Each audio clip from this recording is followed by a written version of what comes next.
For Democrats, stop focusing on scaring people about the scary right-wing candidates and offer them real solutions that you're going to fight for. I think that's the only long-lasting winning strategy for Democrats. Are they going to do it? No, because they're captured by the money.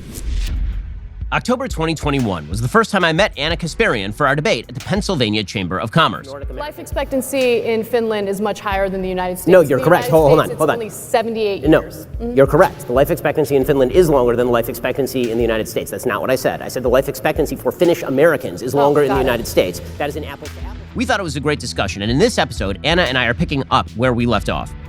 Many listeners will be aware of Anna from The Young Turks. That is the flagship news show from the Young Turks Network, or TYT, where Anna is the producer and a co-host with Cenk Uygur of a daily evening broadcast on news, politics, and culture. The show has over 5 million subscribers and 6 billion views on YouTube. It is the longest-running online news show. And TYT is arguably the most successful openly left-wing alternative news media company, operating as a hub of progressive anti-establishment programming. The Young Turks started as a radio program in 2002. It transitioned to YouTube in 2005. Anna came on board in 2007, playing an integral role in the network's success. Anna and I disagree seriously on a lot of our beliefs and opinions, but both of us enjoy good old-fashioned conversation about ideas with people we actually don't agree with. In our episode, we discuss many of those disagreements, but importantly, where we can also find common ground.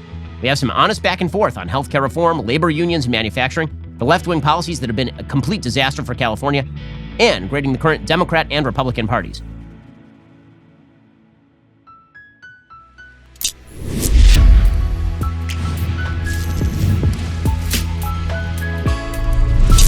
Hey, and welcome. This is the Ben Shapiro Show Sunday Special. I'm really excited to welcome to the program Anna Kasparian. Anna, thanks so much for stopping by. Really appreciate it. Thank you for having me. So first of all, we have to take on the elephant in the room. You are braving grave danger by coming on a show like this one. So what's prompting you to actually join me on the show? Because it is hard to get people who disagree on shows like this one, for sure. Well, I think that it's important to talk to people you disagree with, debate and hash out some of the ideas that we have and the differences we have.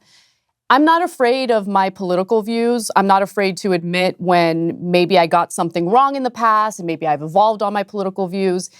It's just really, really important in a functioning democracy to have Americans see one another as fellow Americans as opposed to an identity that needs to be super combative with a different identity. And I think that's what we've kind of turned into. You and I clearly have a lot of disagreements on policy, disagreements on culture, but it doesn't necessarily mean that you're an awful person. It doesn't mean that I should be afraid of you. If anything, I should prove that I genuinely believe my political views by engaging in these debates.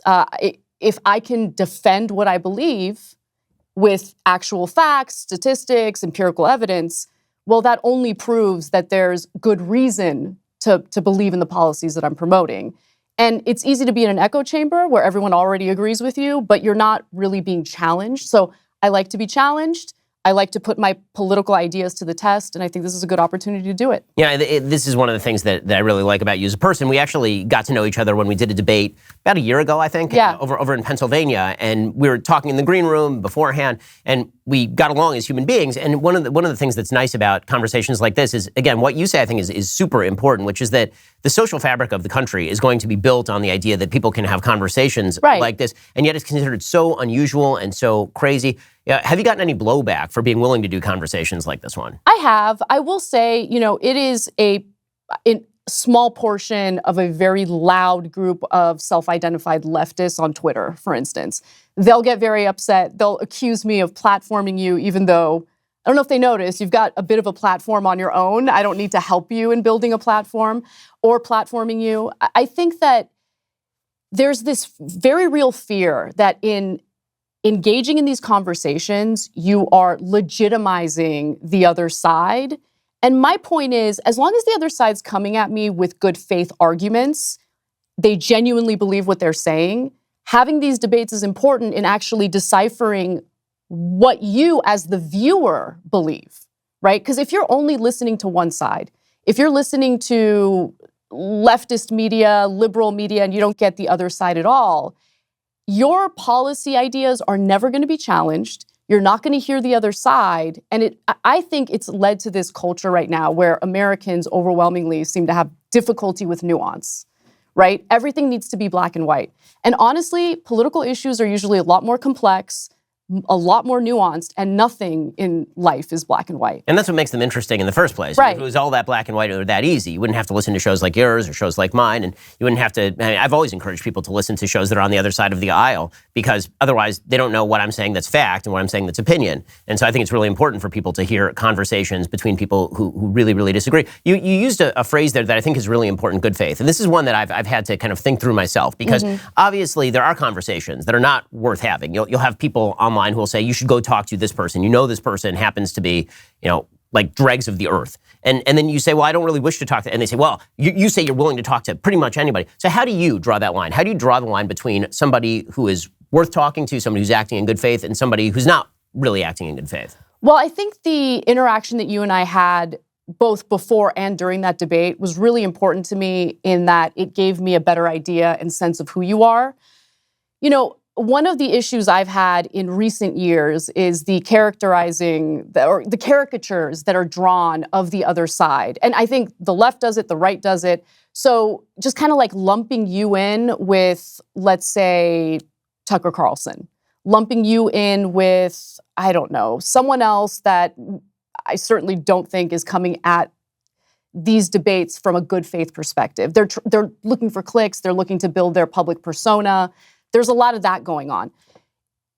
You're a pretty respectful person when we're engaging in these debates. I don't really see you trying to draw caricatures of me as we're in the middle of these conversations. So to me, that's important. You can just tell there's like toxicity, and then there are people that you disagree with politically, but you can actually have a respectful conversation with them. And because I had that experience with you, I was comfortable, again, having this experience today in hashing out our differences, but also talking about where there might be some similarities, where we want the country to go, because this country's always had a variety of political ideas, political differences, but there was a time in America where people could engage in these debates, engage in these conversations, and leave feeling that mutual respect for one another, seeing each other as fellow Americans, as opposed to my enemy, the other side. We need to, crush them. We need to do that. I want to move away from that. And honestly, during the coronavirus pandemic, I've opened my mind up to some programming that I otherwise wouldn't have listened to. So, for instance, there's this show called The John and Ken Show. It airs in LA, but I think it's actually syndicated all over the country. And I like listening to it because there are a lot of perspectives in that show that I disagree with.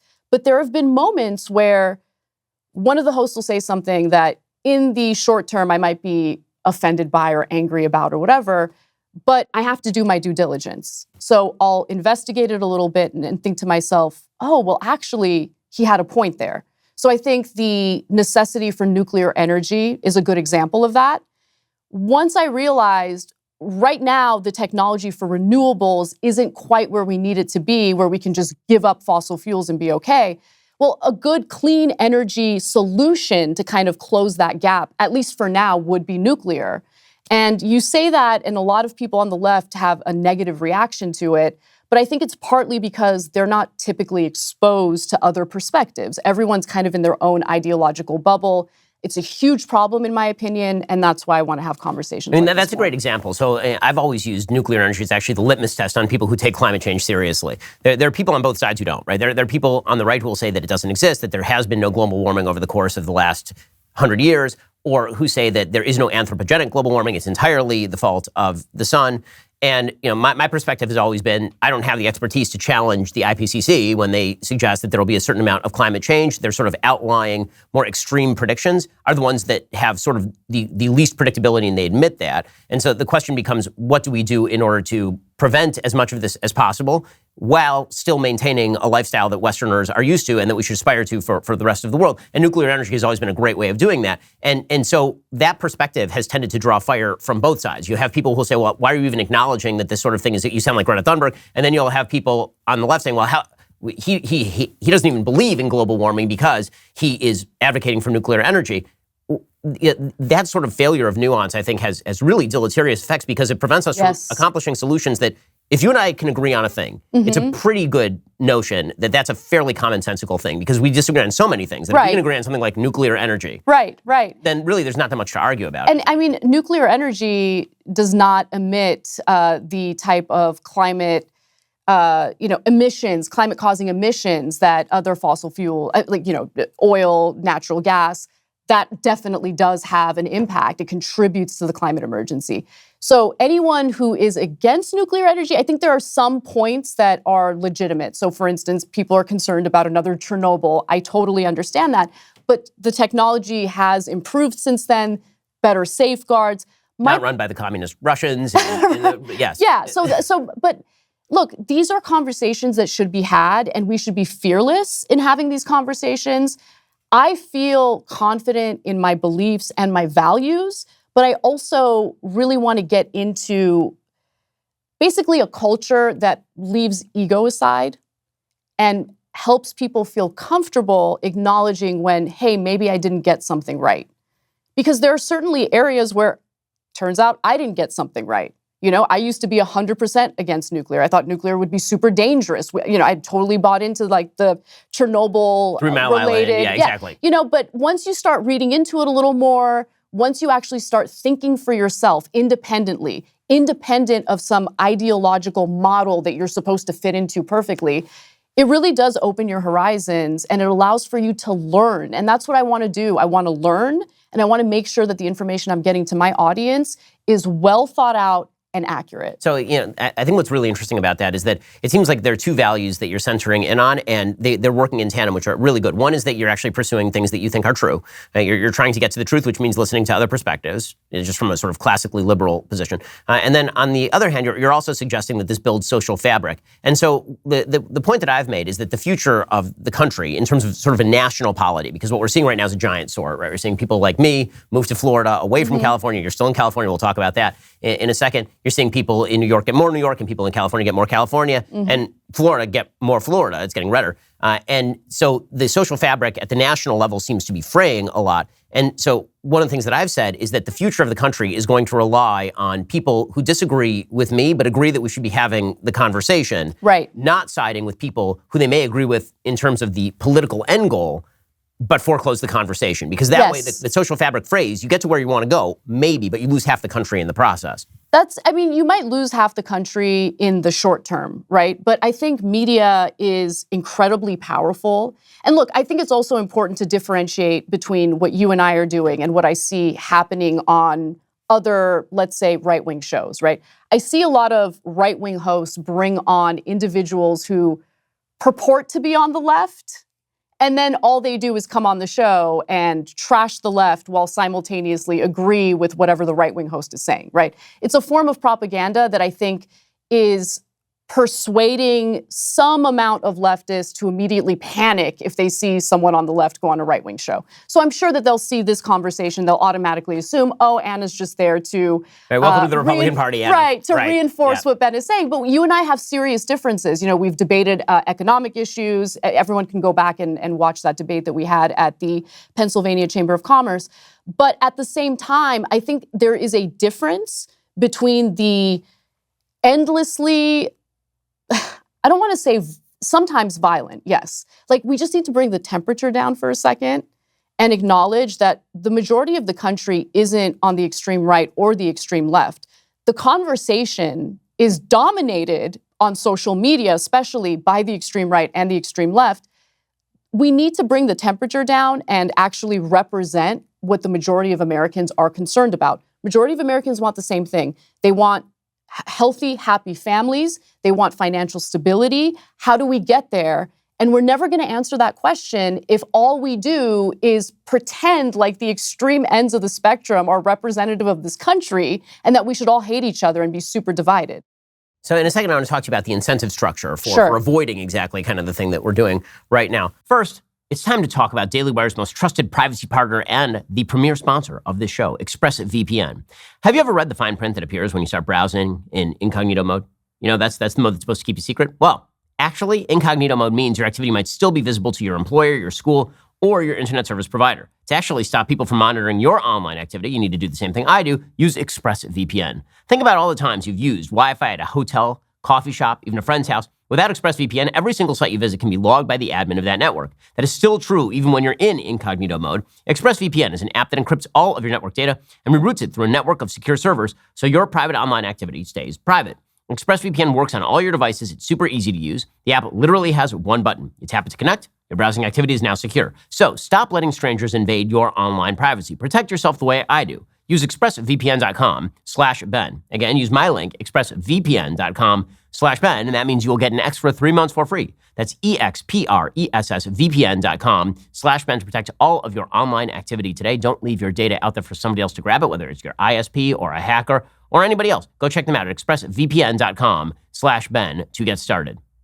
So let's talk about the incentive structures in not having conversations like this. Sure. One of the things that I'm seeing, it's what we would call in the industry nutpicking. You try to find people on the other side who say the wildest possible things, or you take them out of context so they sound like they're saying the wildest possible things, and then you critique that in order to drive up ire. And I think all of us do this. I mean, we're all in the media, which means you very often are playing a 20, 30-second clip of somebody. It's not a long-form conversation like this one because they're just different formats, and we all get this. I think the audience also needs to understand that that's a thing that happens. What's more dangerous is when that, I think, carries over into the political sphere, where you have people in each political party who are now attempting to draw and actually incentivize the other party to get more extreme. The idea being, what if we make the other party so extreme that they are unpalatable to the majority of the American people? They elect us, we win, we get to do what we want. Now, that in the short term actually may get them some wins, right? I think this is one of the things that happened in the 2022 election, particularly in the Senate. You saw some Democrats who are actually supporting the most kind of out-of-the-box, crazy Republican candidates like Don Baldock in New Hampshire in the primaries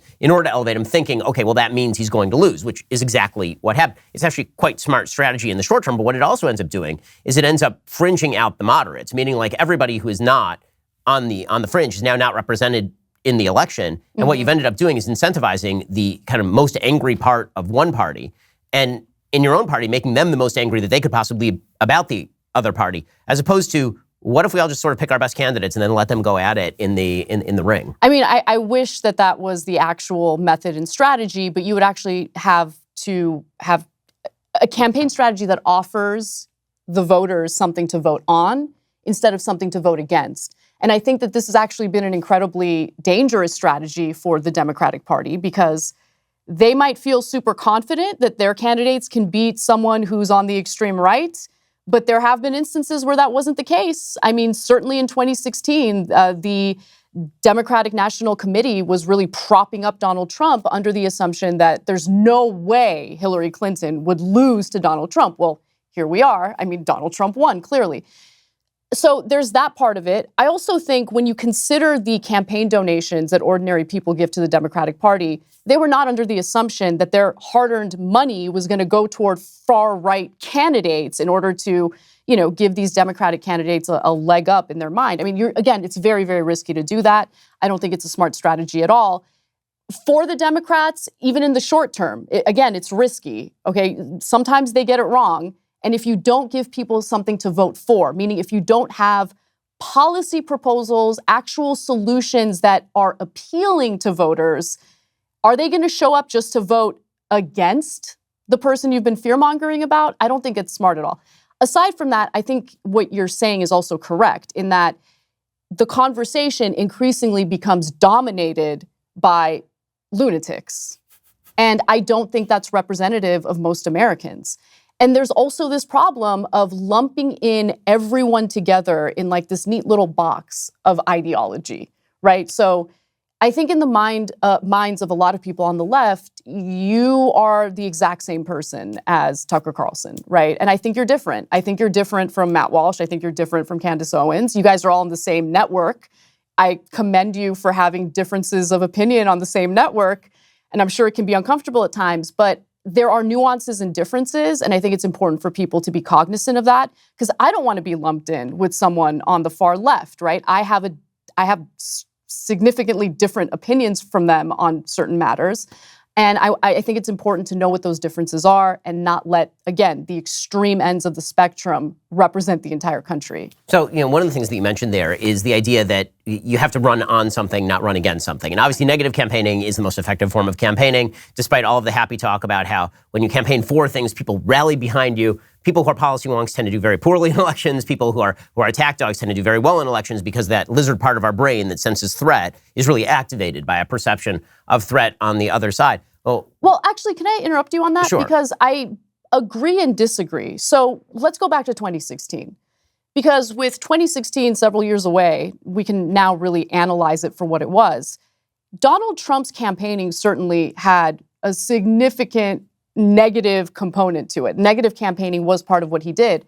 But he also offered, or at least paid lip service to, something that Americans were concerned about, which was bringing manufacturing jobs back to the United States, really taking care of workers in our country, maybe reconsidering some of the foreign aid that the federal government shells out.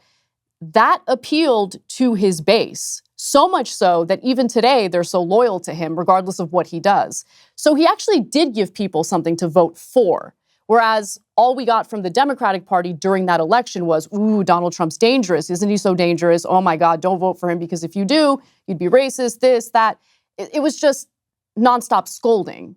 If that is what your strategy is, I don't think that it's a winning strategy, sometimes in the short term, but certainly not in the long term. So that does raise the question as to what you think the Democratic Party should run on. Right. So the Democratic Party has radically shifted its appeal over the course of the last 15 to 20 years. If you go back to 2004, it was John Edwards running on sort of the Two Americas platform, which sounds a lot like sort of the language that Bernie Sanders uses when he talks about the United States, right? A lot of what he talks about is this sort of class divisions in the United States. It's very much focused on economic redistributionism, focusing on the blue-collar worker. This is obviously the audience that he's attempting to drive out to the polls. Meanwhile, the Democratic Party, if you look at it demographically, seems to have become the party largely of upscale white liberals who went to college and low-income minorities. And that's a very fragile coalition because the truth is that I'm not sure that those people have tons and tons in common. White upscale liberals tend to be very concerned with questions of equity far more than people who are actually low-income minorities. Like by polling data, the sort of woke concerns that everybody on the right likes to pick on,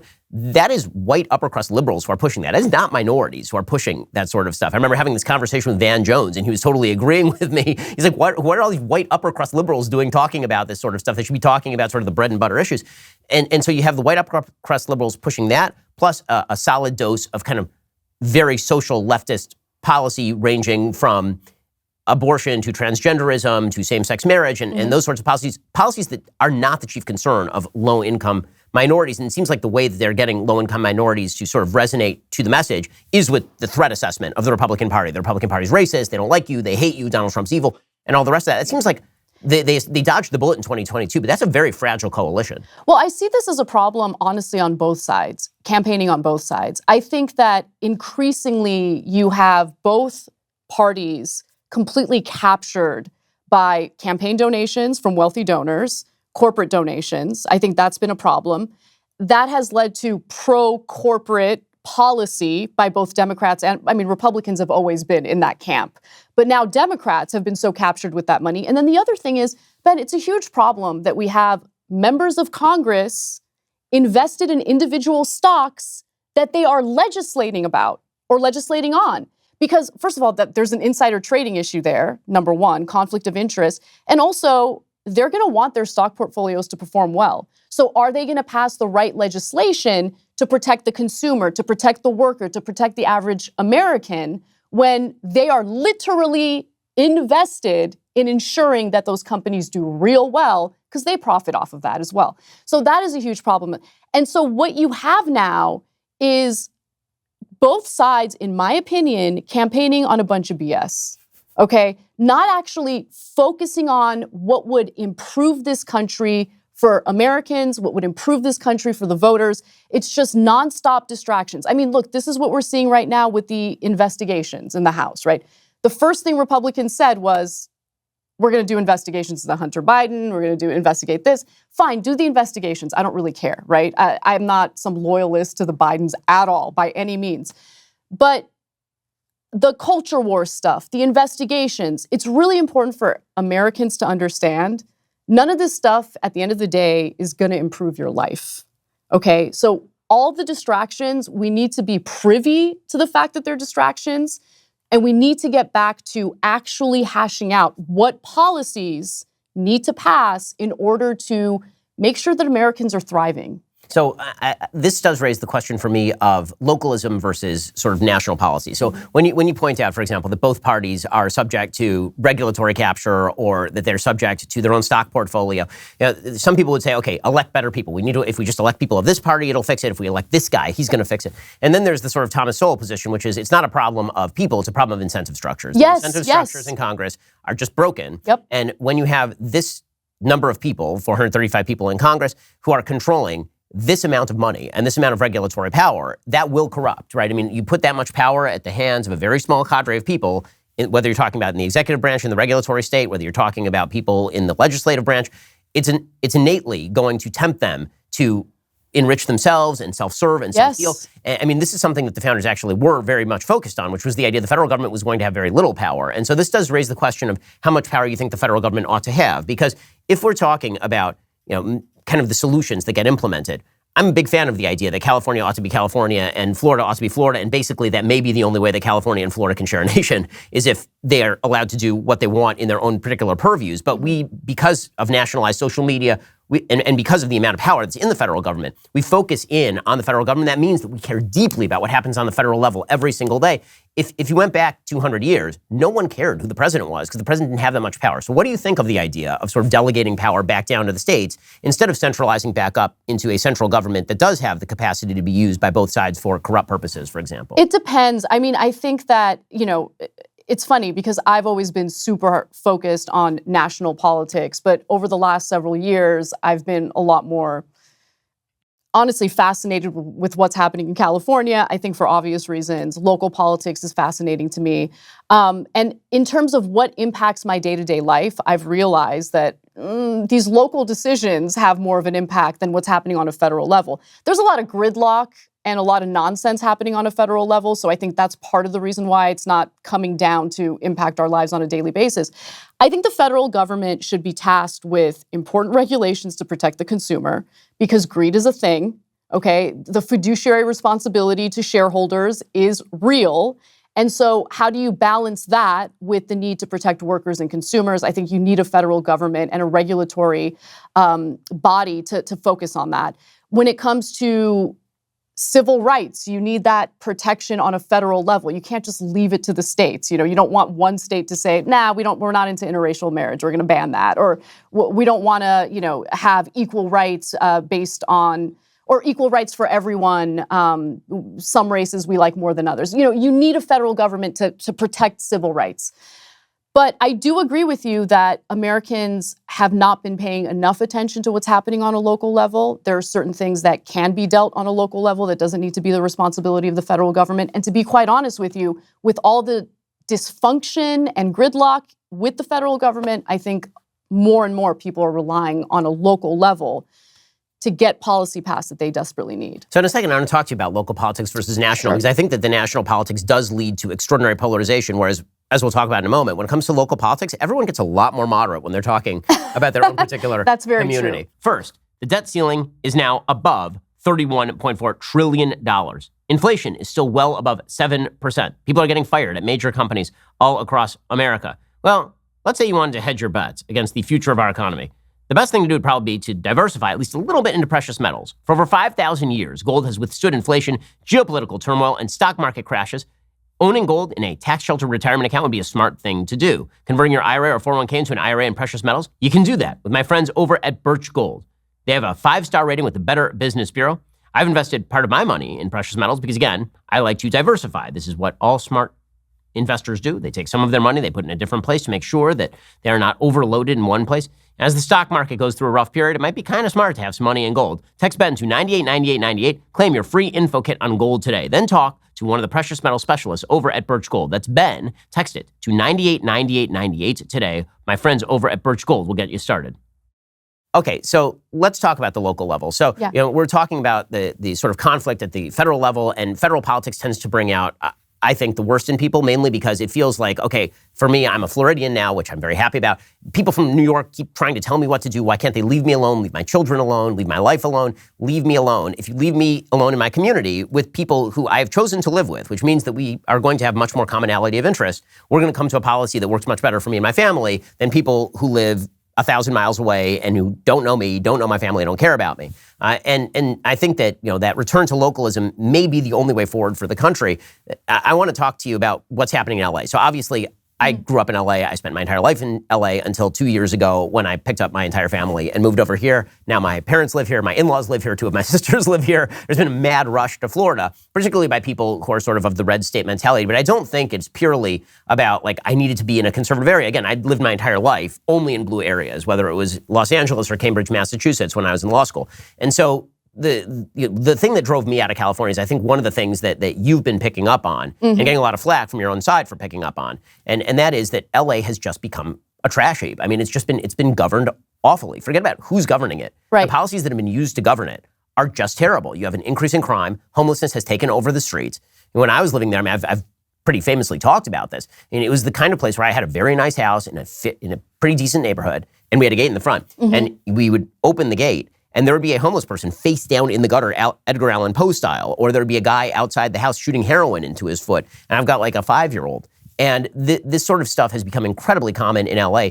You noticed it, and you've been getting all sorts of flack for it. Right, because when there are problems in society, we need solutions. And you can't find solutions unless you acknowledge what the problem is and then properly diagnose it. So my biggest issue right now, at least with the way the left has handled the discussion on homelessness in places like Los Angeles, is there's this housing first mentality where, everything would be fine as long as we put everyone in housing. And by the way, let me just note, housing is an important component to this. There is a housing crisis. There's a lack of inventory. I think we all know that. We do need to build more housing. But at the same time, treating the homeless population as if it's a monolith has been a complete failure. There is a huge mental health crisis happening in this country. So people with severe mental health issues are just left to die on the streets. And in some cases, because they are experiencing an episode, they could carry out some sort of act of violence and assault someone. And it's a dangerous situation for everyone, okay? The people who are just trying to go about their day and the person who is left on the streets battling with this untreated mental health issue. There are people who are obviously struggling with drug addiction, and you look at the number of overdose deaths, and it has skyrocketed. The approach that we have implemented is clearly not working. More people are dying. And I get so much flack for saying this.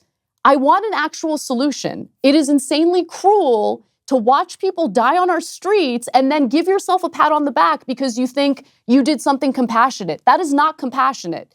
There's this insanity right now where, let's say we're talking about the same person struggling with a severe mental health issue. They're living on the streets, asking them if they are willing to take the housing that's offered to them. But someone who has a severe mental health issue, I know the left would argue if they engaged in some sort of sexual act with someone, the person who engaged in that act with that person with the mental health issue took advantage because that person with a severe mental health issue does not have the ability to consent.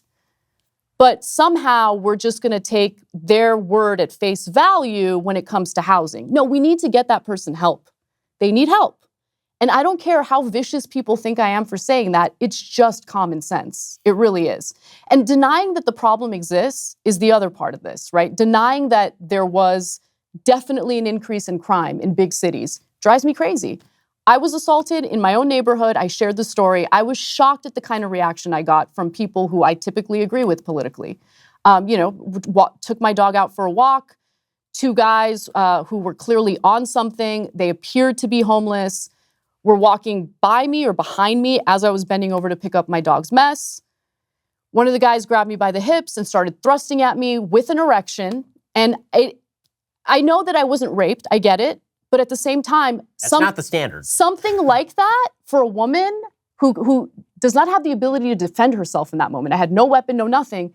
I have to think about that at least twice a day when I take my dog out for a walk. It is traumatizing. Yes, I've gone to therapy about it. I'm working through it. That's not your personal problem. But that's because you were assaulted. Yes. What's making it worse, though, is that I'm the bad guy for sharing this story and saying, hey, we can't just let this kind of stuff happen. We need to find real solutions for it. utter insanity to me that has become a matter of public controversy. And this is why I say that when people in their communities see the problem, there should be broad-scale agreement. But you do have a cadre of people who live in a lot of these cities, and I will say in blue cities particularly with crime, who are not affected by crime because they're not living where you live. Yep. Which you live in a fine, I mean, where you live, I know that area well. It's where I lived most of my life. It's a fine area, but it's not up in the hills, right? I mean, It's not up in Malibu. And it's not at Barbara Streisand's estate where she's got armed guards outside. And so those people who are really spending a lot of money and making policy and deciding on no cash bail and all the rest of this kind of stuff. And we can't, it's an aspect of freedom. We have to have the ACLU suit to make sure that the police are not allowed to remove people's stuff from the street because it's an aspect of freedom to be sleeping on the street. And the fact that those people are so disconnected from the concerns of everyday life that it becomes a sin for you to mention the consequences of their policy is so dangerous because how else are you going to adjudicate whether the policy is good or bad if you can't talk about the consequences of the policy? Well, let me give you another example. This happened recently, and I was really happy to see it because it's important for these groups to speak out about what they're experiencing in California. So members of the NAACP in the Bay Area, and we're talking about the NAACP, they're starting to speak out because they don't feel safe. They don't want their children to walk past, people smoking meth, injecting whatever, taking, fentanyl and all that. They want the city to be a lot more proactive in doing something about this because they feel that the communities that are overwhelmingly impacted by this happen to be poor minority communities. And that is true. So you can't, on one hand, pretend like you care about these communities, you care about equity, you care about all of this, when the policies that you are promoting and advocating for are making it incredibly difficult for their children to grow up in safe neighborhoods, clean neighborhoods. I mean, we're spending in California billions of dollars every year on making the problems worse. Our schools need more funding. I mean, it is insane. What we're seeing right now is insane. I don't care if anyone gets mad at me for saying these things. If you're not living it, if you're not experiencing it, if you're not seeing it, and if you've chosen to ignore members of the NAACP on this issue, then maybe you need to, reevaluate what your values are. And one of the things that's happened also with regard to the crime issue in Los Angeles, which again was a significant moving factor in my family leaving the state, was the attempt by politicians and the media to pretend away the problem. It really is a serious issue. And there have been reports, the Los Angeles Times reported on this, about the police actively downgrading the level of crimes when they report them. So what used to be a felony is now considered a misdemeanor. What's considered a misdemeanor is no longer considered a crime. This will blow your mind. In California, domestic violence, for instance, is not considered a felony. And I'm talking about domestic violence, including strangulation, is not considered a felony right now. Child trafficking in California, believe it or not, has been downgraded to a misdemeanor. How does that make any sense? And so a lot of the voters, I think, had the best of intentions. I was one of those voters where I voted for propositions in California that I felt were needed to essentially reform our criminal justice system because mass incarceration is a problem. There are all sorts of issues in our criminal justice system that need reform. But at the same time, I had no idea that when it came to, let's say, cashless bail or things like that, they were going to downgrade certain felonies to misdemeanors. I had no idea, right? So when that's part of the equation, I think it's important for voters to be fully informed on that so they're not surprised later. You get what I'm saying? For sure. Violent crime is violent crime. Do you think people are going to wake up to this? And if so, how does that incentive structure work? So California is essentially a one-party state. Los Angeles is essentially a one-party city. Even if you're a Republican like Rick Caruso, you have to run like a Democrat in order to even get a share of the vote. So what are the alternatives in cities like this? So, you're obviously someone who disagrees with a lot of your party on some of these issues, or at least the more radical wing of your party on some of these issues. I've always considered myself a conservative, not a Republican. So there are situations where I've said I'm not voting for this candidate because this person does not meet with sort of my minimum standards for who should hold office, or this person is somebody who I did vote for, but now I'm unhappy with them. So how malleable are you with, for example, how you vote in a local election or even a national election? Well, I don't know if malleable is the right word. I was very unhappy with local elections in 2022. Didn't feel like there were really a lot of good options. So that was depressing. And you're right in that California has become so blue that any idea that challenges what the Democratic Party believes there is immediately disregarded. And I think that that's a shame, because even if I disagree with that point of view, I think it's important to have the debate, right? So I actually really enjoyed watching Karen Bass debate Rick Caruso. I thought that it actually forced her to acknowledge some of the weaknesses in her policy proposals and her ideas. And I don't know. I mean, I'm seeing her make some moves that I like. So hopefully she continues in that direction and she improves LA. I'll wait and see what happens before I really give my full judgment on that. But I think the most important thing to do is for media figures to start having their viewers feel comfortable having conversations with people they disagree with, really, because they're not getting the full perspective. If they're relying on left media, they're getting one perspective and they're not hearing from the other side at all. And when they do hear from the other side, they're hearing from the extremes saying insane, lunatic stuff, and they think that that's representative of everyone on the right. And I don't think that's necessarily true.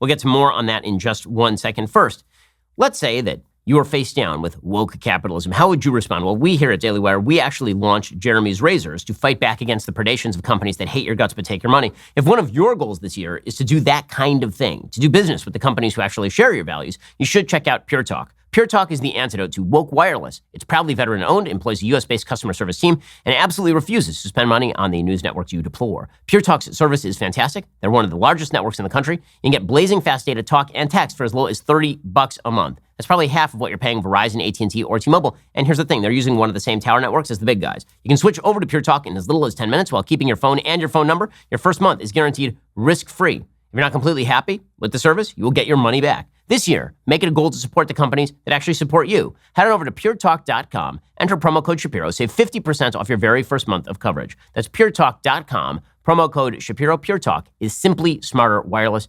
Why don't you do the same thing I've done for my business calls? Head on over to puretalk.com, promo code Shapiro. Get started today. So let's go back to national politics for a second, since we've done our bit on local politics. We mostly cover national politics. So, when you look at the current state of the parties, it looks like the Democrats are in a state of strength, obviously. The Republican Party has been in a significant state of disarray for quite a while. It's funny you say that. I was about to say, I think that that's actually masking a lot of divisions underneath the surface in the Democratic Party. Yes. I think the Democratic Party has sort of an eggshell skull. I think right now, because the Republican Party decided to raid the local homeless shelter for their candidates, the Democrats have been shielded from the consequences of their own bad issue choice and some fairly bad candidates of their own, ranging from people who literally had strokes in the middle of a campaign to a president who does not seem capable of carrying out his office. I'm going to ask you to diagnose the Republican Party in a second and which direction you think that Republican Party is going to go. And then we can get into where we really disagree, because we've been doing too much agreeing so far. But if you're diagnosing the Democratic Party, what's the direction you think the Democratic Party needs to move? And can Joe Biden be the guy who leads them there, or who else is there? Because that seems like kind of a thin bench. Well, Ben, I think we're going to start disagreeing right away because I think the only winning direction for the Democratic Party is in the direction of FDR. And that's the reason why in the beginning of Biden's term, his team tried to paint him as like the new FDR. But I mean, he couldn't be further from the truth. I got to be honest, right? Like the good provisions within Build Back Better died. He didn't even fight for them. I don't even think he actually wanted those provisions to pass. I think it was all for show. Look, the most important thing, in my opinion, is to take care of Americans, make sure they're thriving, protect workers, protect consumers. That is my focus. I think people want to live in safe communities, clean communities. I don't think it makes you some crazy rabid right-winger to want that. I think everyone wants that, and they need to be honest about it, right? So for Democrats, stop focusing on scaring people about the scary right-wing candidates and offer them real solutions that you're going to fight for. I think that's the only long-lasting winning strategy for Democrats. Are they going to do it? No, because they're captured by the money. There's too many. And you're right, what you said earlier about incentives and disincentives, that's the whole game, Ben, okay? Trying to decipher whether a politician is a good guy or a bad guy is nonsense. are the incentives there to ensure that this elected official is actually going to be honest and work on behalf of his or her constituents? That's the real question. And right now, I think all the incentives are in the wrong place. So what's the number one policy you'd like to see the Democratic Party pursue? You're a legislator now. You've been elected president. What's your first initiative as president of the United States? You couldn't do this unilaterally, but I think one of the main policies that would improve a lot of these other issues that we're talking about is healthcare. Single-payer healthcare, or at least, in the very least, in the short term, just reform healthcare to a point where everyone has the coverage they need to get the care they need. So the untreated mental illnesses that we're seeing on our streets right now, that is a byproduct of a broken healthcare system. I want to fix that. That would be, again, the number one thing I would focus on if I had the power to really make that change. So, obviously, I think that we all see the problems with the healthcare system. It's sort of a weird Frankensteinian monster, this sort of private-public monster in which virtually all medical care in the United States is publicly subsidized at some level by Medicare, Medicaid, by hospital reimbursements that are involved with local and state regulation. The levels of regulatory thickets and the amount of administration, the administrative cost for healthcare in the United States is extraordinary. Yeah. It's extraordinary. And I think that the big problem with healthcare is that everyone, it's such a thicket now that no matter which side you come at it from, you are going to get wrecked for even poking a stick into it. Right, the minute you poke a stick at it, ooze comes out. Because if you come at it from my side of the aisle, which is it needs more privatization, we should get rid of the connection between your employment. If I were coming at this tabula rasa, you get rid of the connection between your employment and your healthcare. It's absurd. Why is your employer paying for your healthcare in the first place? Right? You should. Well, how would people?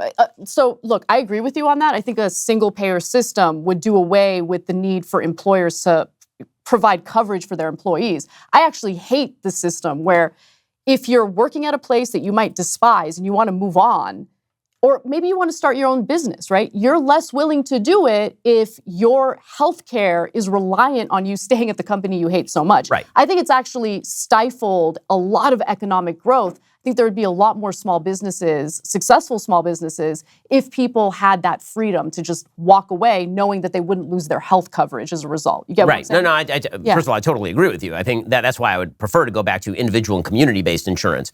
Right? This is why the lack of social fabric really is a problem, because in my vision of a perfect healthcare world, essentially because you know your neighbors and you know your community, and you don't want your neighbors to die, your community helps subsidize your healthcare. But I have very serious doubts about the national community subsidizing healthcare at a large scale, because I don't know that person in New York. I don't know what their habits are. I don't know what incentives they have to engage in the healthcare structure. And you do see a wide variety of sort of models that have been used, right? Singapore is a much more privatized healthcare system than, for example, Great Britain. So there are a bunch of different ways to sort of slice this particular issue. Yeah, you know what's interesting, because we hear a lot of, I feel like the right wing in America puts words in the mouths of Canadians and people living in Great Britain when it comes to their health insurance, policy, and their nationalized healthcare. But you talk to them and they seem to love it. So I'll give you an example. So when Boris Johnson was running again for prime minister, what was really interesting is how he kept emphasizing the need to bolster. Oh, it's a third rail there. You can't touch it. But it's a third rail because of how much the people living there love their healthcare system. And so there's freedom that comes along with that. When you consider the fact that our life expectancy in the United States is comparable to that of Cuba's, there's something broken in our system. Well, so first of all, whenever we get into these sorts of discussions, you have to start looking at apples to apples comparisons in terms of the demographics of the United States, our age, the ethnic composition of the United States, because different ethnicities actually have different health problems disproportionately.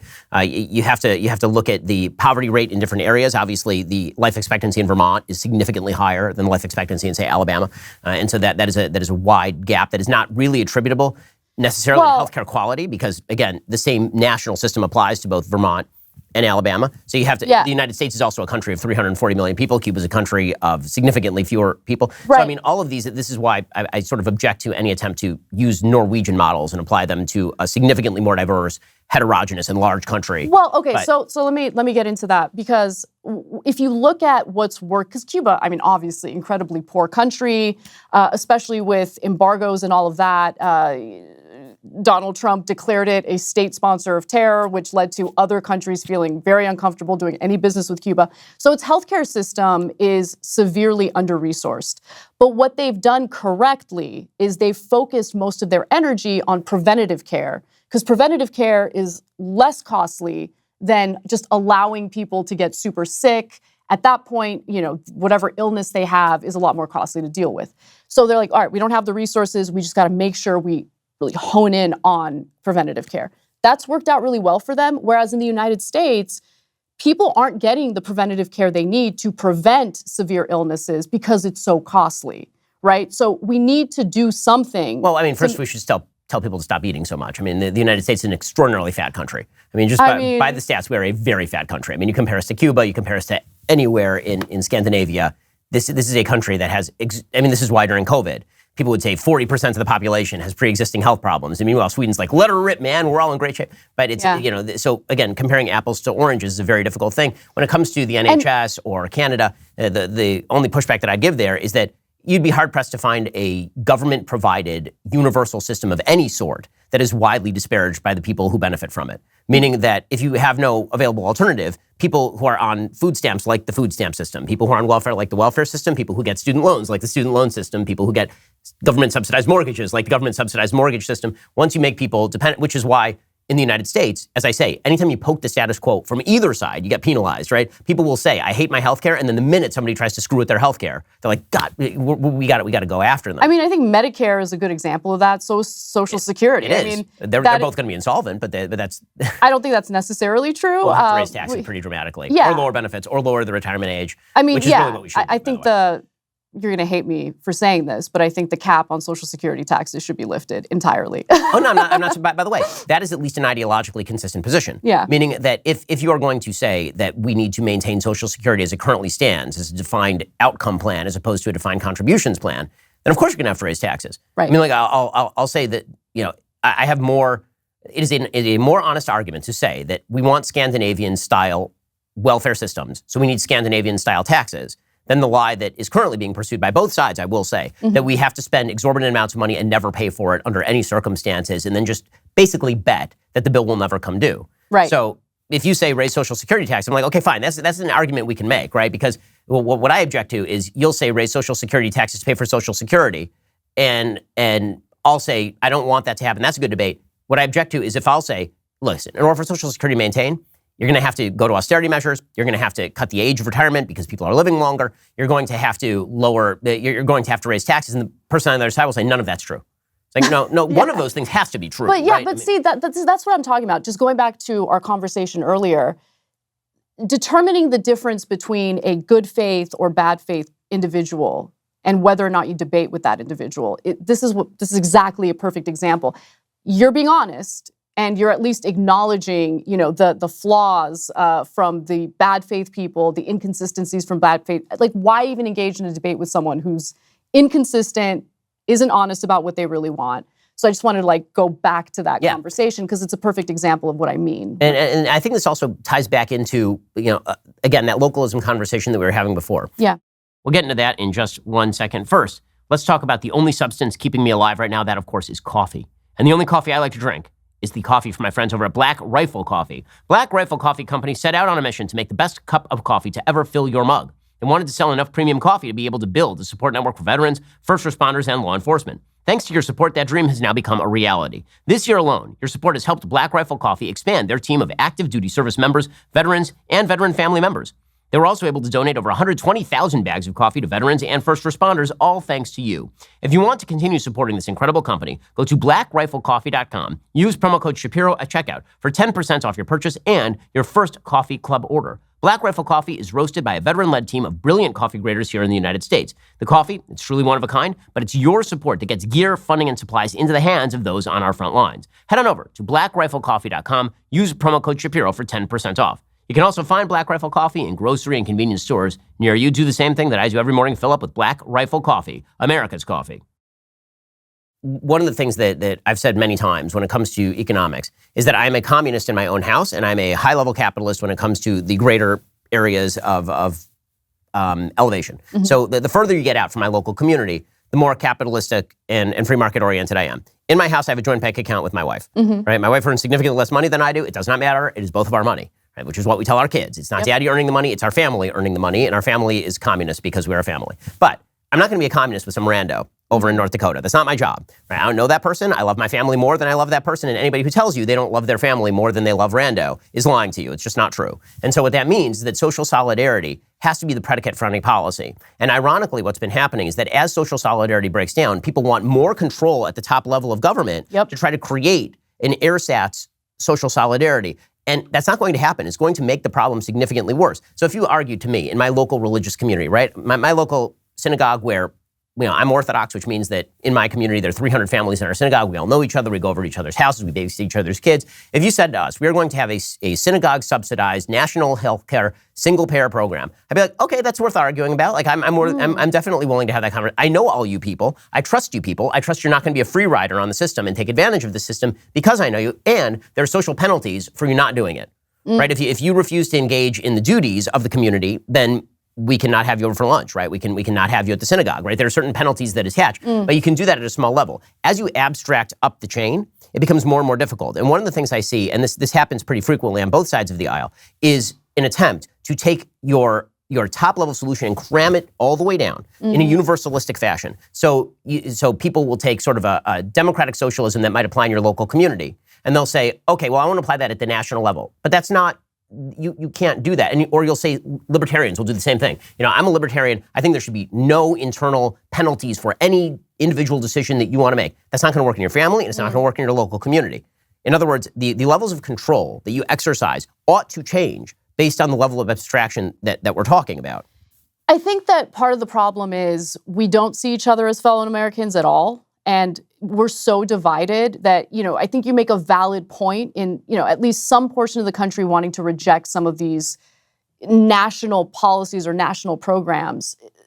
They don't see someone living in here. You know what? I'll put it in the context of the left and honestly what my own biases were and what I used to see the middle of America as and how I've kind of grown away from that. This is kind of embarrassing to admit, but I'm obsessed with that show, Yellowstone, specifically because it kind of destroyed my preconceived notions about a huge part of this country, right? So the show, I think, does a good job in tearing down stereotypes about people in Wyoming, definitely, but ranchers, conservatives, all of that. You watch that show and you start remembering, oh, wait, yeah, they're Americans. They're like us. They have maybe a different lifestyle, but at the end of the day, they want the exact same things.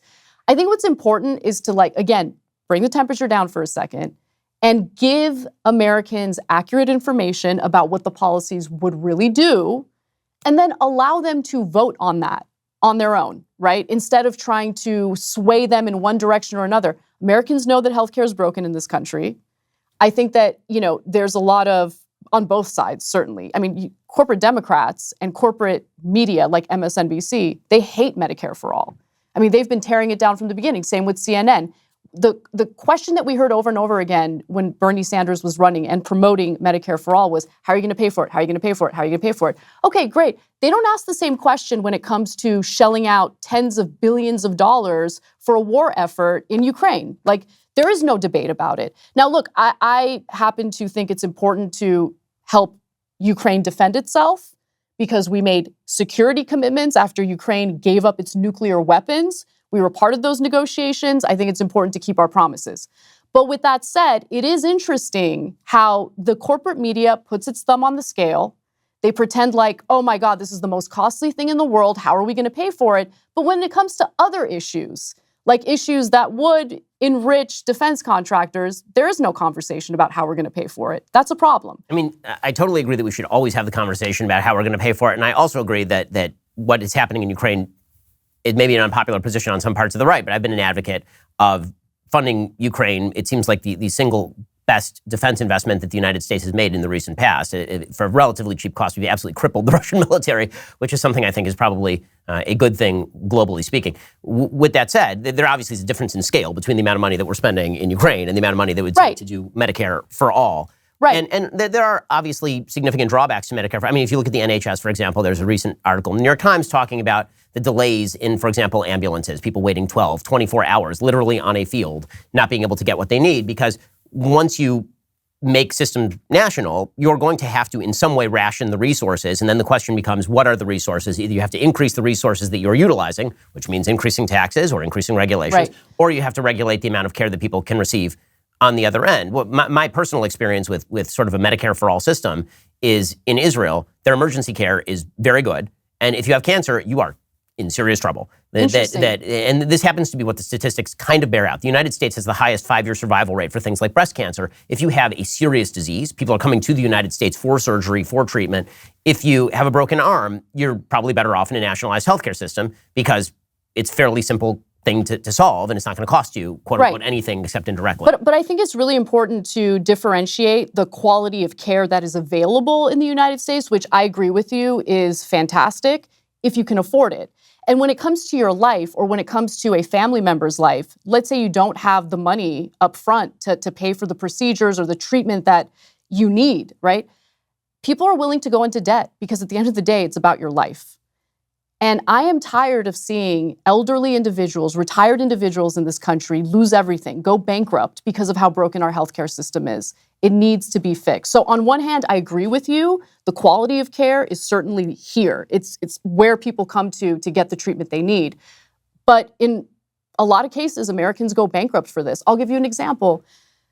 My mom was diagnosed with she'll be okay with me sharing this because I've talked about it on the show before. She was diagnosed with blood cancer last year. I'm sorry to hear that. Yeah, and it was really difficult because her bone marrow stopped producing hemoglobin, and we didn't know what was wrong with her before she got diagnosed. She was just very, very weak. She had no color at all. It was terrifying.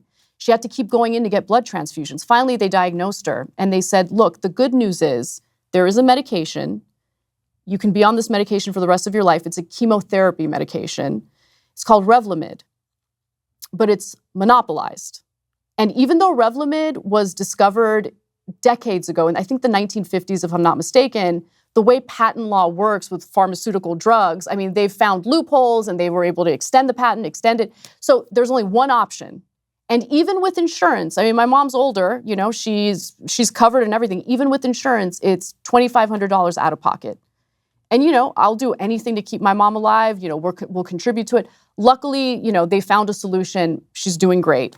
But if you don't have the privileges that my family has, if you don't have family members who are making enough money to contribute to help pay for that medication, you are screwed. You're either going to go bankrupt or you're just going to decide, I'm not going to get the medication and I'm just going to end my life that way. Right.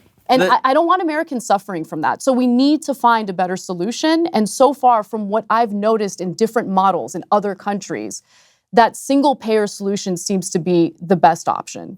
Right. So I would obviously argue that you have to take into account a few different things in a situation like that. One is the cost of development of drugs. Virtually all medical patents happen in the United States, specifically because it is a free market system. We fund the research and development, though. Well, I mean, we do, but it's not even close to what the actual medical companies spend on research and development. What the federal government spends on R&D for medical product is so much lower than what Pfizer spends on R&D. And it takes forever I mean, the vast majority of these things are washouts.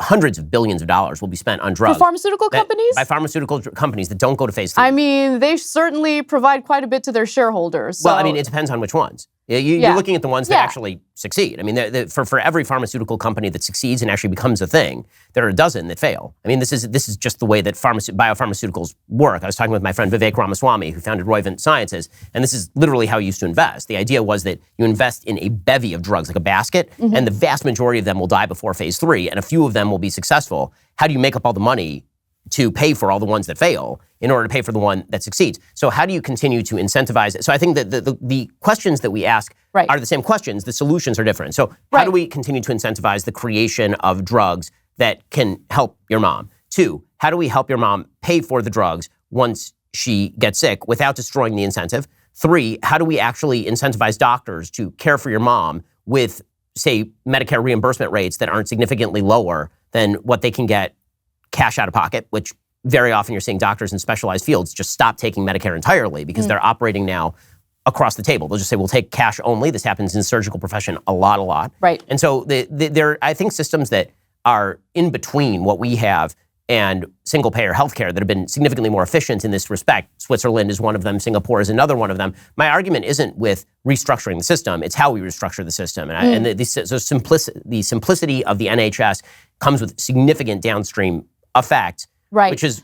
The one other thing I'll say is, okay, so just quickly on the pharmaceutical drugs. I mean, you will admit, though, right, that when you look at the amount of money Americans are charged for pharmaceutical drugs relative to any other country, we're being price gouged. Well, we are subsidizing the rest of the world in their price gouging is how I put it. I mean... The reason I say that is because we are paying free market prices and they are paying cartelizes.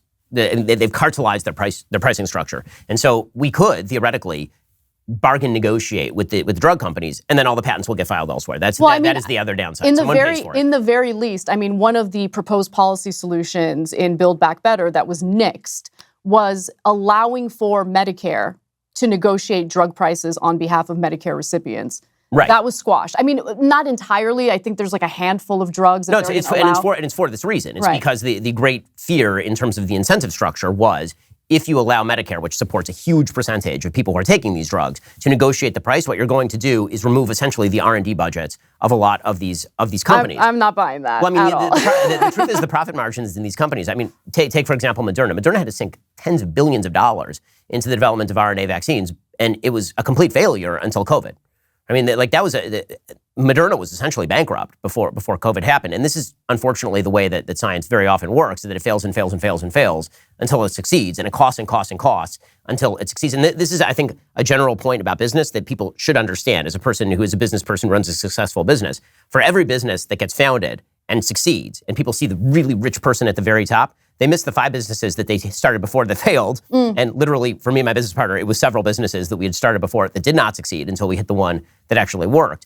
And they don't see the other businesses that started and failed. Most industries are more like the restaurant business than they are like any other. Well, I mean, look, you're going to start a business and you take a risk. And if you succeed, you succeed. If you fail, you fail. But at the end of the day, when we're talking about Americans funding research and development for these pharmaceutical drugs, I don't think it makes sense for us to then be price gouged by these companies, which, look, I mean, I don't have the numbers in front of me. I wish I did. But you look at the profits from these pharmaceutical companies, the amount of money they make profit alone every year, year after year, the amount of money they pay their executives year after year. I don't think you can make the case that the amount that they charge Americans for these drugs makes much sense. I mean, obviously we'll have to disagree on that one. Yeah. It's fun. We're getting to disagree on this and stuff. Yeah. So let's talk about some of the other issues. I've had you diagnose the Democratic Party. So now diagnose the Republican Party. We'll get to that in just 1 second. First, it can be tough to stick to your New Year's resolution. You set out with these big goals. You stick to them for like 2 weeks, and then you're right back into your old habits. Well, lucky for you, I have a goal you can accomplish with a one-off. You can complete your will with Epic Will. For just $119 in as little as 5 minutes, Epic Will can help you create your last will and testament, living will, even healthcare power of attorney. Their step-by-step online form makes it incredibly easy. All you need to do is fill in the blanks. This is super important stuff. My wife and I, we have a will, we have a living will, we have a power of attorney. We want to make all those decisions now so that it's not actually some rando at the government who's deciding what happens to you or your assets. 50% of Americans don't have a will. Choose today to be in that smarter half. Go to epicwill.com, use promo code Shapiro, save 10% on Epic Will's complete will package. That's epicwill.com, promo code Shapiro. If you have assets, if you have family, these are all decisions you should be making right now about how you wish to dispose of those assets, who takes care of your kids. Right? All of these things get handled in a will. It's really an important thing if you're a responsible person to have one. Head on over to epicwill.com, promo code Shapiro, save 10% on Epic Will's complete will package today. Where are the issues that, obviously, on economics, you have some significant disagreements in terms of you want more government control and regulation of industry generally. You're a big fan of labor unions. Obviously, you and I have a wide-scale disagreement on that. I think that they radically raise costs, which is why you've seen so much business move out of the country, and also why you've seen fewer and fewer members of the private sector joining unions. Public sector unions are very powerful and robust in the United States. Private sector unions are increasingly not. But you know, so what are sort of the big issues? You look at the Republican Party and you say, these guys are just, they're out to lunch. Well, okay, just putting policy aside for a second, it's more about what I'm noticing in terms of, I don't know if fracturing's the right word, but the Republican Party is in a little bit of a pickle, right? Because when it comes to, and tell me if I'm right about this, when you look at Republican voters, it appears that they're certainly attracted to the MAGA type candidates. So they'll do really well in primaries. But then once you get to a general election and the battle is really about those independent voters, those candidates really do struggle. And I think that's what really transpired in the 2022 midterm elections, right? These Trump-endorsed candidates who are further to the right, in my opinion, lunatics, like they'll do really well, but then all of a sudden they kind of try to tone down their rhetoric to appeal to either moderate Republicans or independent voters in the general election, and it's not really working out for them. So I'm curious what your thoughts are on that, because I think you, just based on what I know about you, based on the conversations we've had, you're just a traditional conservative in my mind, really, right? And so, and I remember you having some analysis post midterm elections that was, you hit the mark on the head, like, or the nail on the head. It was correct in that we need to stop promoting these like far right figures who aren't appealing to a broader electorate. What do you think the solution is going to be? Because I think your analysis is correct on that. So, I mean, I think that so much of this is attitudinal, meaning candidacies very largely in the primaries have become not about being far right politically. I mean, as you say, I'm a traditional conservative, which means it's hard to outflank me on the right.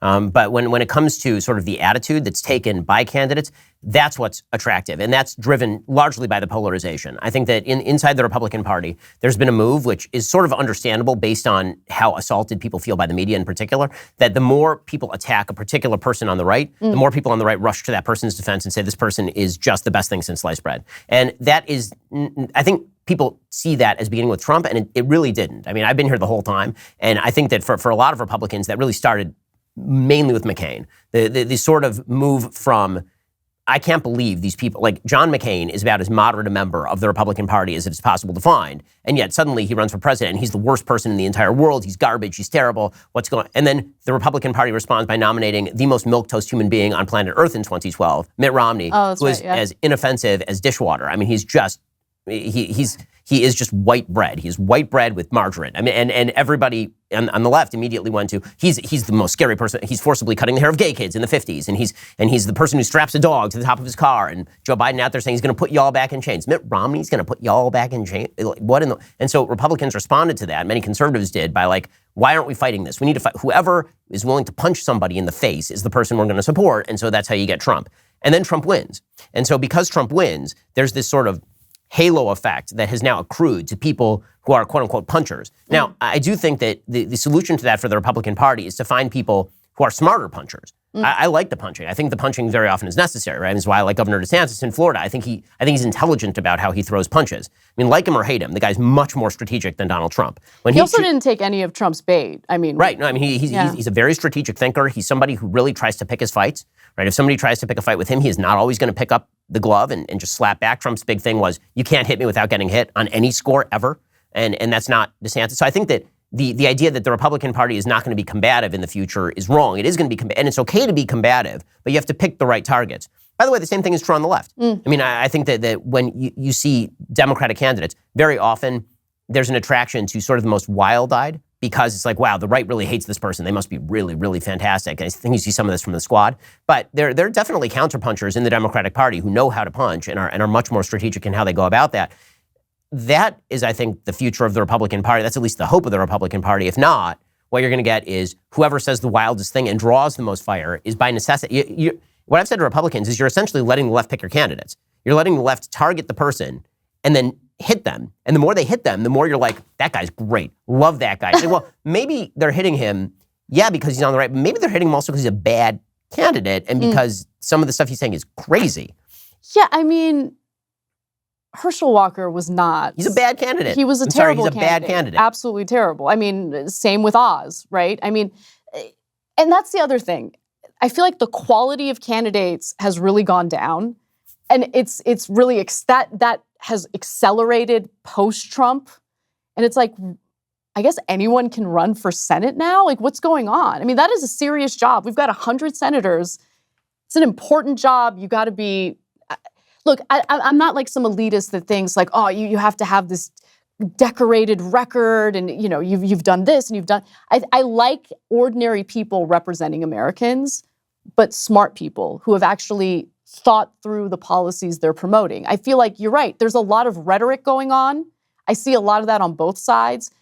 lot of negative campaigning where everything is about attacking the other side. Ooh, the other side is so scary. So you have to vote for us because if you don't, the other side's going to win and your life is going to be miserable. And honestly, I don't really notice much of a difference if it's a Democratic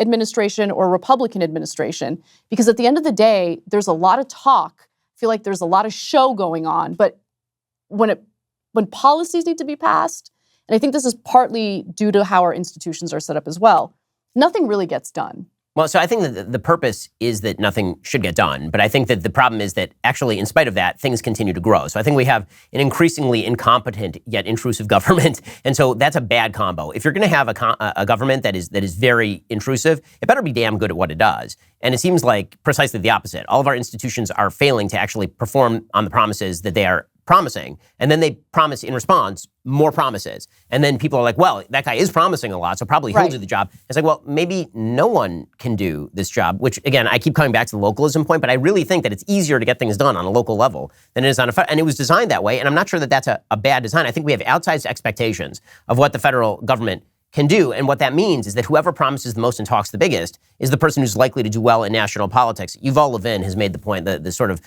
center-right philosopher at AEI, he made the point that when it comes to Congress, when it comes to the Senate, it used to be that Congress and the Senate, these were institutions that shaped the people who went into them, right? That you became a congressperson, that meant you learned the rules, you learned the ins and the outs, you figured out exactly how policy got made, how the sausage, you cut the deals, you did the stuff in the back room, but then you campaigned on, right? It was an actual thing that shaped who you were. And now, instead of it being institutions shaping the person uses the institution as a platform. So the real reason that you go to the Senate is so that eventually you can get a show on MSNBC. The real reason that you go into Congress is so that eventually you can get a contributor slot on Fox News. That basically people like you and me who are in the commentary business, people who used to maybe aspire to go into politics, it's now the opposite. People go into politics aspire to go into the business that we are in, actually. That's so true. And by the way, I find that so disgusting, right? Disgusting both for the media outlets that instead of hiring trained journalists, people who actually want to do unbiased reporting, instead of hiring them, it's like, let's hire, some operative within the Republican Party, someone who's in Biden's administration. I don't think that that's the right way to go. I think the partisan media is becoming more and more ingrained into today's society, and that's leading to more of the divisions that are not conducive to finding solutions that Americans want. But look, to your point about localism and all of that, this is a little bit of an example of what I'm seeing happen on the left that kind of reinforces your point. You go to Scandinavian countries and they don't have a federal minimum wage. What they have is trade unions who negotiate wages based on their workers. That's right. That's why I want worker power, right? That's why I want workers to be organized. I think it's a far better solution to have labor unions engage in those negotiations and those debates with the employers, as opposed to sitting around and waiting for this insanely corrupt federal government to keep their promises in raising the minimum wage. Minimum wage hasn't been raised. Trade unions also provide the unemployment benefits, by the way, in Scandinavia. They do. That's right. They essentially do the job of what the federal government tries to do here. One of the major components or factors in wages stagnating beginning in the 1970s was the decline of labor union membership. So that was the decade when labor unions really started to kind of fall apart to the point where we are today. Now we're starting to see a little more labor militancy. Honestly, that's the only thing that's giving me a little bit of optimism and hope for the future, because I've kind of given up on thinking that the federal government is going to solve these issues that workers have been dealing with for decades now. But to your point, I do think that there are solutions that are outside of the federal government, and it's really about empowering ordinary people. But it's going to take a lot of work. It's going to take organizing. It's going to take putting your cultural differences aside, because that's an issue that the left has as well, in my opinion, where they want everyone to be pure, everyone to be exactly in line with them ideologically, culturally. Americans are not like that, though. There's a lot of diversity of thought, diversity of opinion. We have different lived experiences, different backgrounds. We need to meet people where they are and not assume that someone who might disagree with you on something is automatically a bad person or a rabid right-winger or whatever they want to, accuse the other of. And by the way, when it comes to private sector unions, I'm actually not fundamentally on principle against private sector unions as long as there's freedom of negotiation and as long as people aren't getting kneecapped on the side of the road, right? The idea of collective bargaining, That's been part of negotiations since the beginning of time. There's nothing wrong with a set of workers saying we wish to come and negotiate for a higher wage. The employer just has to also be able to say no from time to time. Otherwise, start your own company. Yeah. This is why I remember when last time we talked, we were talking about the idea of, and Bernie was big on this, the idea of sort of collectivization of ownership of companies. And I said, that's called a stock agreement. That's fine. I mean, if you and your friends want to put together a company and you own the stock in the company and you decide the wages, that's just called the company. Like that's fine. And in fact, very often you have some of the biggest sort of collectively owned organizations. I think the biggest one in the world, I believe, is in Spain. Yes, Madrigal? Yeah, yes. I think that's right. And they actually engage in hardcore capitalistic competition. That's right. And have had to cram down on their own workers. Wage decreases when the market actually undercuts them. Because ownership is still ownership. But those are decisions that are democratically made within the organization. Because it's connected to the people who actually have a stake in the organization. That's right. Meaning, and if you choose to take the risk, then you also choose to reap the reward. Correct, right? yeah. So one of the big problems, obviously, is that when we try to posit sort of labor versus management, what both sides are putting in there, there's an opinion by labor that labor is the sort of labor theory of value. Labor is the only thing that's valuable to the organization. And I don't agree with that, but it is a huge, huge revenue. I mean, the revenue is created by the workers. And I think that part of the equation is completely left out of the discussion when you're in America. Well, again, I mean, I think that part of the revenue is created by the worker. Some is created by the capital risk that was made by the person. Sure. Some of it's created by the corporate structure. And this is why, again, I'm not against collective bargaining in a free market system where you're saying, listen, and we do this on an individual level. I think one of the big problems that we've had in terms of collective bargaining is that because it used to be that labor was very striated, it was a lot easier to do collective bargaining because so many jobs now are sort of individualized. This isn't to speak to like fast food workers or something, but you're talking about, at our company, for example, or your company, for example, Yeah, you have very specialized jobs. And so the idea that you can collectively bargain for very specialized jobs with very specialized job descriptions, it's actually incredibly hard to do that with any level of actual rationale. No, I mostly agree with you on that. So, for instance, look, we have a portion of TYT that is unionized. I'm not part of that union because of the specialized nature of the work I do. Correct. So these you are couldn't unionize. right. These are the graphics correct. artists, the editors. They decided to do it. More power to them. It's worked out, and I'm glad that they did it, and they're happy about it. Right. But when I think about labor unions, I'm mostly thinking about major companies like, let's say, Amazon, which you're seeing more and more of these Amazon warehouses either attempt to unionize, or in some cases, they've been successful in unionizing. I think it makes sense in that area, especially when you're talking about a company that's so massive that the workers are just they become numbers, right? So again, if people are willing to join a union and then go at the company that way, that's fine. My big problem is that I think the National Labor Relations Board is rigged completely on behalf. I'm sure you love the yes, NLRB. I despise the NLRB more than is fantastic. The NLRB should be disbanded. It's a garbage organization. That is garbage. I disagree with you on that wholeheartedly. Listen, the Starbucks stores that tried to unionize, and by the way, many of them, hundreds of them, have succeeded in their union elections, and they have unionized. I mean, the labor crushing strategies that we've seen from the executives at Starbucks have been pretty disgusting. People who have been fired just because they've brought up the topic of organizing the workplace, just all sorts of violations. If it weren't for Biden's relatively labor-friendly NLRB, they'd have no protections at all. Well, I mean, your protection theoretically is in how good a job you do along with your fellow employees. Well, I mean, the when NLRB, it comes... I have, listen, the NLRB is the kind of place where I made a joke online at one point that if somebody tried to take editorial control of my show on the basis of unionization, I would fire them. And the NLRB... They can't, though. I mean, that is a ridiculous thing for anyone to attempt to do. Of course, the NLRB sent me a missive, and I had to get a lawyer to explain to them that, number one, it's a joke, and number two, because Wait, they actually try to do that? Oh, yes. Oh, yes. This is Ben Domenech over at the Federalist. Issue? Yeah, it is. It's 100% a free speech issue. Number two, editorial control is not implicated by labor contracts. Labor contracts are about wages and hours. Correct. Right, yeah. and working conditions. It's not you get to unionize at the Daily Wire to decide that you don't like my editorial control. I'm the owner of the company. That's not how that works. Right. So, I mean, the regulatory overreach there is really bad. This is not to deny that there are circumstances, you're a coal miner, and all the coal miners in town are being jobbed by the machinery. Of course you should unionize, right? Norma Ray. Okay, fine.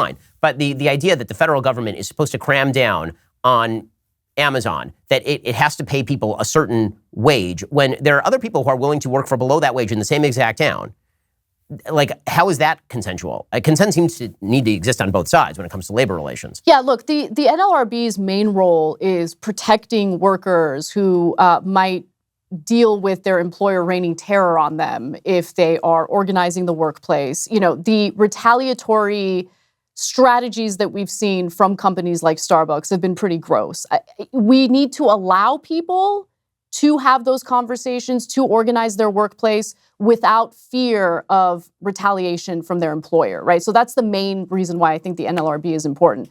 You know, the anecdote that you shared about, you know, what happened with you and the editorial control, that is insane. And look, I'm not going to name names, obviously, but we had a similar issue, not with the union, but with employees who didn't like some of the commentary from me or some of the commentary from Cenk. That's called sad day for you. If you can't handle differences of opinion, then this is not the career path you should go in. That is free speech. And guess what? We're also workers. I'm a worker. I have my rights too. I should be able to speak my mind on the show that I produce and host. But, you know, aside from that, I just think that there is an imbalance of power right now, and it's because of the fact that labor unions have been dismantled in this country. And workers need those collective bargaining rights in order to have a say, not just in what they're getting paid, but also their workplace conditions. I think the rail workers and what the Democratic-controlled Congress did to the rail workers was pretty gross. I don't know what you felt about that, but rail workers deserve to be able to take a day off, or more than just a day off if they're sick or if they have a family emergency, without being penalized by their employer. And the fact that, you know, during these labor negotiations, they couldn't even secure that. And you had the Biden administration literally put its thumb on the, not literally, but put its thumb on the scale to prevent them from striking, I disagree with entirely. So, I mean, on principle, I'm not in favor of unions being able to bargain for more than they can get. When it comes to the internal turmoil in the Democratic Party having problems with the labor unions that it seeks to appease, I admit that I enjoyed it. But it shows you, but that's the thing, Ben, like, it's really important to differentiate between the principled left, right? I'm not just saying leftists, the principled left, those who actually want to empower labor, and then the Democrats who pay lip service to labor unions. And that is why you are seeing working people start to realign their political ideology, unfortunately, in some cases, with the right, because they will hear someone like Trump pay lip service to workers, even though talk is cheap. He didn't actually follow through with a lot of what he said. But just acknowledging those issues that workers have been dealing with made Trump super appealing to them. Well, I think in the future, one of the places where there will actually be bipartisan agreement is, I think indirectly, it will have serious effects on labor, but the sort of willingness now to face up to the threat that China represents is going to have some pretty dramatic impact on reshaping supply chains, on reshaping how manufacturing and labor work, particularly in the United States. I think a lot of the outsourcing that has gone to China is going to be reshored in fairly short order, given the fact that both parties are now realizing what a threat China represents. Well, look, and aside from China being an adversary and all of that, and I'm a little uneasy with some of the rhetoric that I'm seeing, and it seems like an area where Democrats and Republicans are united. The rhetoric, I don't want it to lead toward an actual war with China. And I feel like Biden has been irresponsible with some of the things he said. Like, oh, you know, if China invades Taiwan, we'll have boots on the ground. Don't say stuff like that. That's incredibly stupid. But in terms of the manufacturing issues, the supply chain issues, I'm very happy to see that politicians are finally waking up to the fact that we need to manufacture things in the United States. I mean, this is one of the failures of, Venezuela's policies. They stopped manufacturing things, started importing everything. And once oil prices went down, and oil, of course, is their number one commodity and export, they were screwed, right? So we experienced how insanely fragile our supply chains are. We need to manufacture jobs here in the manufacture products and bring jobs back here to the United States. I like that we're headed in that direction to some extent. The CHIPS Act is a good example of that. So we'll see. We'll see what happens. I think there's certain specified industries, chips are obviously one of them, right, where they actually implicate national security. And so you are going to see some right-left coalitions that are sort of odd when it comes to reshoring, that sort of stuff. Same with pharmaceutical drugs, by the way. That's true. Yep. Any stuff that has been manufactured in China heretofore and that seriously impacts national security is going to be reshored. Much of it's not going to be reshored in the United States, by the way. A lot of it's going to end up in Vietnam. Some of it's going to end up in Thailand.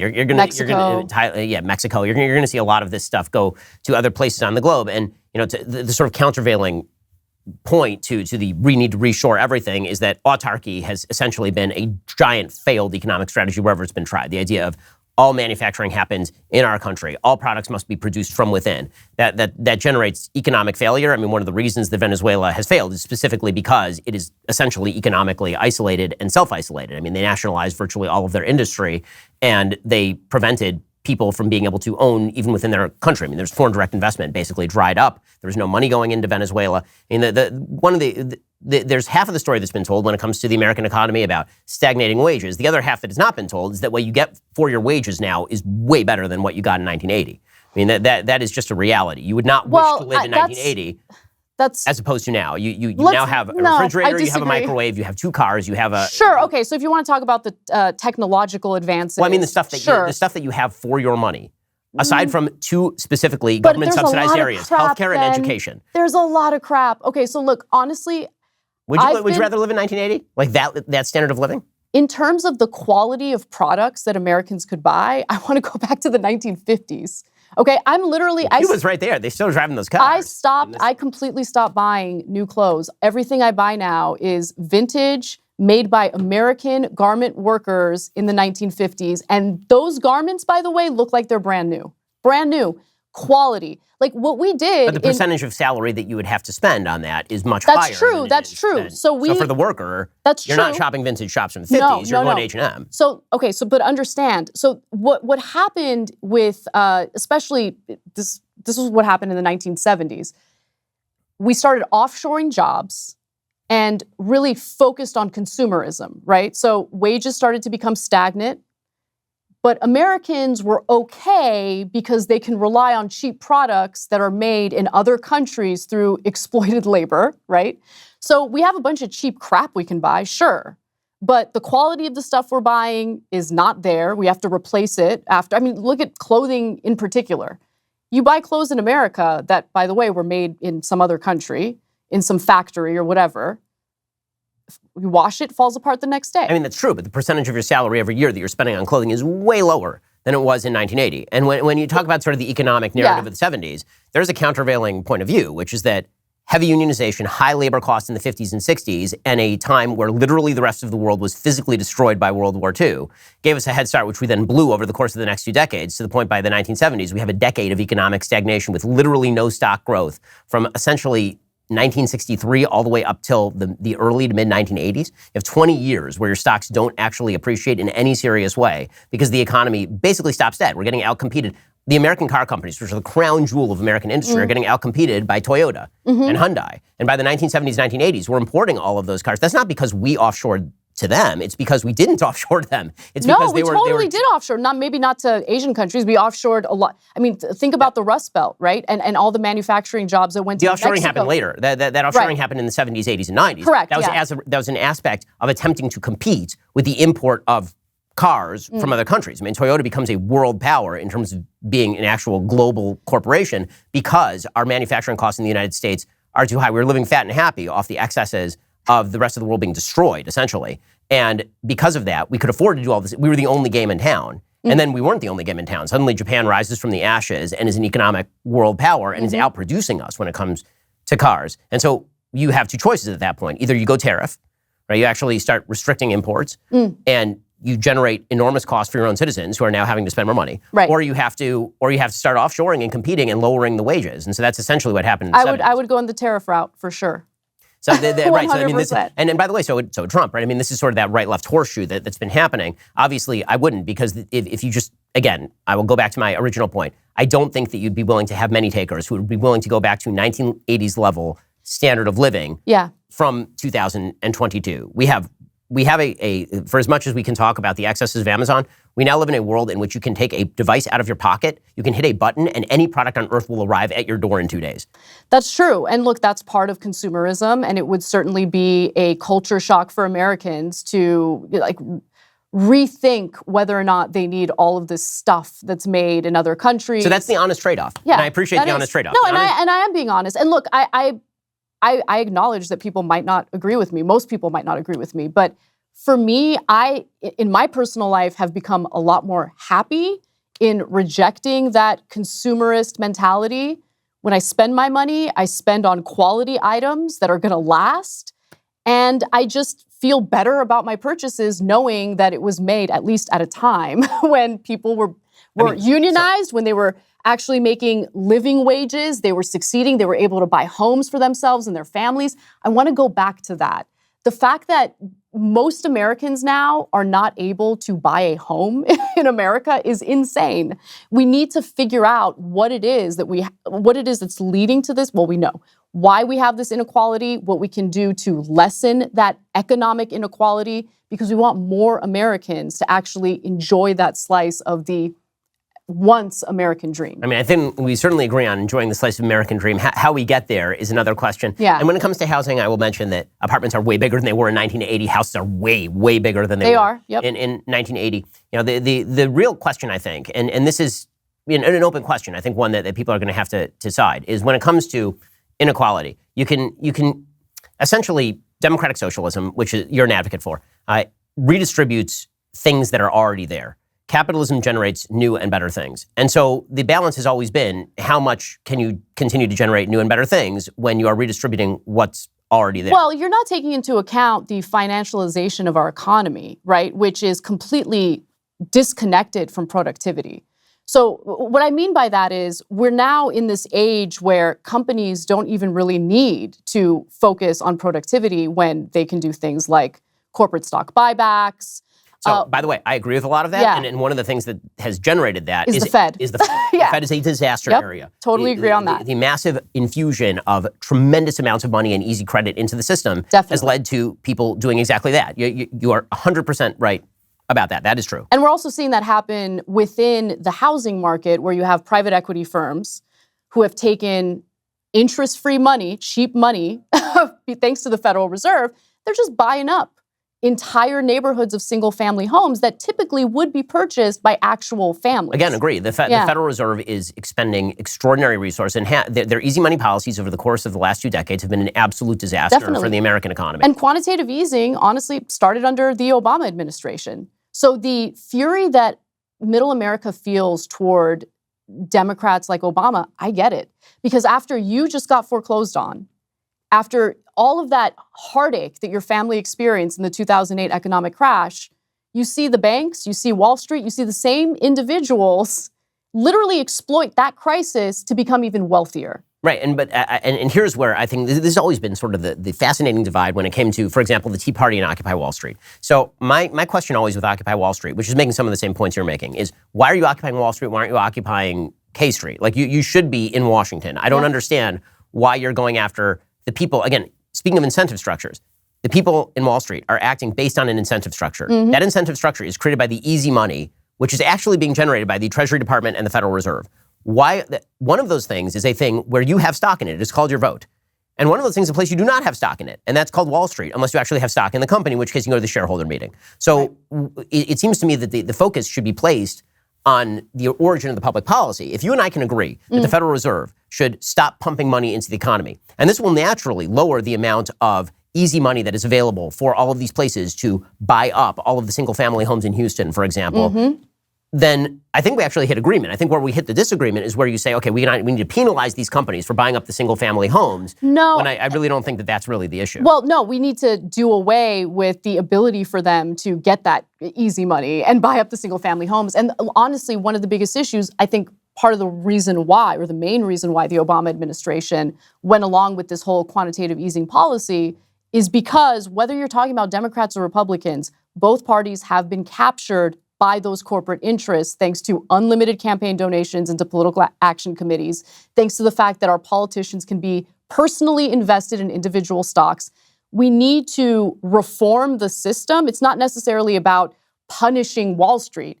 It's about getting to the root of the problem, which is the corrupt influence that Wall Street has on our politicians thanks to how this system is set I mean, up. I don't disagree with any of that particularly, but I would say that there's one additional element that I actually think looms far larger, and that is the political interest in Washington is always going to be in control, and Keynesian economics suggests that the easiest way to avoid blowback for a stagnating economy is to pump money into it. And so if you are in Washington, you're never going to be the president who says, we need to radically increase the interest rates. Right? The interest rates are not meeting with what the actual risk level is in American society. Right now, Biden's taking the heat for it.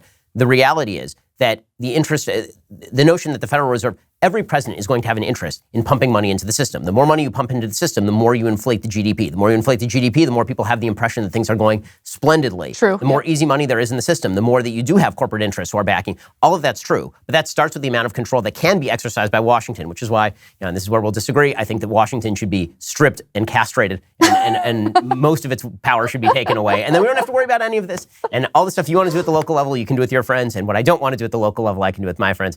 Anna, thank you so much for stopping by. It's really been a pleasure, and hope we can do it again in the future. Thank you. I really appreciated it and enjoyed it. That was a lot of fun.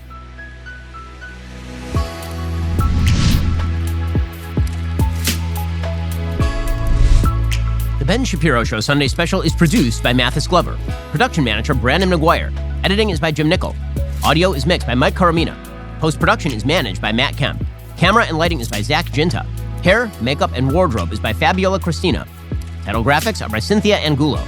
Executive in charge of production, David Warmis. Executive producer, Jeremy Boring. The Ben Shapiro Show Sunday Special is a Daily Wire production. Copyright Daily Wire 2023.